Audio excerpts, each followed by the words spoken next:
It's time now for a check of the top business news stories. Our business editor, Kate Moody, joins us now. Hi there, Kate. We're keeping a very close eye on the NATO summit today, and they've been discussing security issues, cyber threats, in particular, a major challenge, it would appear. Yeah, something we've been hearing more and more about in recent months as they become more profile. And NATO has warned that both Russia and China could represent a threat to cybersecurity in Europe and North America. The warning came in a statement from NATO as it adopted a new cyber defense policy.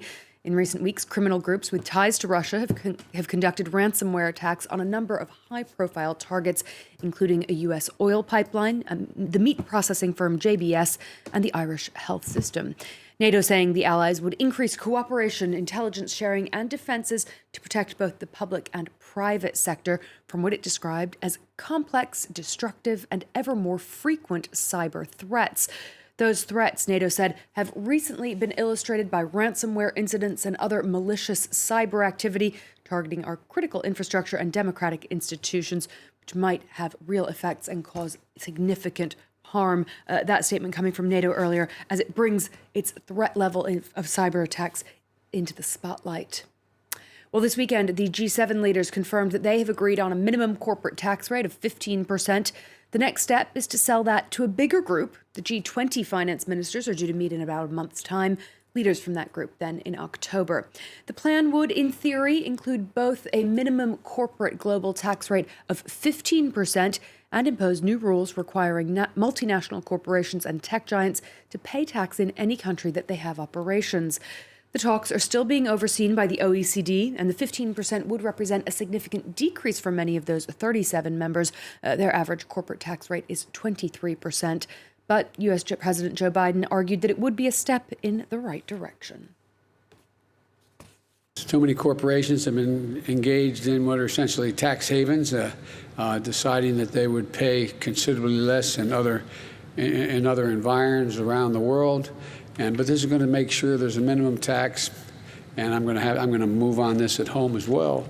Minimum tax for corporations to pay for the profits they make anywhere in the world. Joe Biden speaking on Sunday there. Well, 4 directors at the iconic Japanese electronics firm Toshiba have been ousted from their positions, although the chairman of the board has so far resisted calls for him to resign. A recent report suggested that executives and members of the government had tried to influence votes in the boardroom. Emerald Maxwell has more.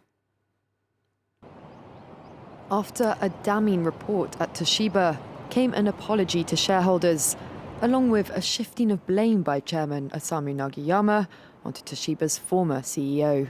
There is no denying that former president and CEO, Mr. Kurumatani, is a factor behind this.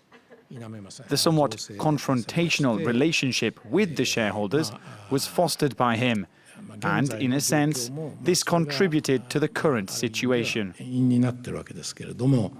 Last week, an independent investigation commissioned by Toshiba shareholders revealed that the industrial conglomerate had enlisted Japan's Economy and Trade Ministry to pressure foreign investors against exercising their proposal and voting rights in a bid to bring them in line with management's goals. Toshiba requested the support of the Ministry of Economy, Trade and Industry to counter the activist investors at the annual general meeting, and so to speak, worked in unison with the Ministry's Commerce and Information Policy Bureau to deal with shareholders. A tense board meeting Sunday saw 2 directors step down, with 2 other directors barred from re-election. Japan's trade minister on Friday denied his officials directed an advisor to lean on the company's foreign shareholders. Nagayama said Toshiba will hold an emergency general meeting to appoint new board members, 2 of whom he says will be foreigners. Let's check in on the day's trading action now. Wall Street is trending mostly lower. The Dow Jones down about 250 points this hour. The S&P 500 slightly down as well. The Nasdaq up about 1/3 of a percentage point. The big markets move for this week is going to be the U.S. Federal Reserve, which kicks off a 2-day policy meeting on Tuesday. Investors will be watching for any shift in monetary policy in response to climbing inflation. A mixed close for the major European indices earlier saw slight gains in London, Paris, and Milan. Shares of Dutch electronics firm Philips fell 4% after it recalled some of its ventilator machines in the United States. French energy giant EDF has tried to calm concerns about a leak at a nuclear power plant, which it co-owns in southeastern China. A report by CNN said the American government was assessing warnings of an imminent radiological threat at the Taishan nuclear power plant. EDF said gas had been deliberately released as operators worked to fix a problem at that facility, and that it had requested more information from its Chinese partner. Separately, EDF has confirmed that 2 of its nuclear sites in the UK could be closed before the scheduled deadline of 2030 because of potential safety issues there. It's been 10 days since Nigeria's government blocked Twitter in a row over a statement by the country's president. Many small and medium-sized firms that relied on the platform to connect with customers say their businesses are already suffering. Mario Sofos has more. Ogechi Egamonu was selling more than €1,000 worth of watches, shoes and handbags on Twitter every week before the site was suspended by the Nigerian government earlier this month. Now, she doesn't know how she's going to get by. Since the ban, I have not been able to post to my customers. I've not been able to reach out to my existing customers. I've not been able to get new customers. I've not been able to put images of restocked items. I feel very, very distraught. Like, I feel really, really disorganized. Ogechi's just one of many entrepreneurs whose business is being affected. Analysts say that the potential loss in revenue caused by the suspension could see economic growth and development decline in Africa's most populous country, hitting young Nigerians hardest, with youth unemployment already standing at 45%. One survey estimates that just under 40 million Nigerians use Twitter, 20% of them for business advertisement and 18% to look for employment opportunities. Parliament's Joint Minority Caucus says that the suspension is costing Nigerians billions. Though speaking to France 24 last week, the government was steadfast in its condemnation of Twitter's removal of a post by President Muhammadu Buhari.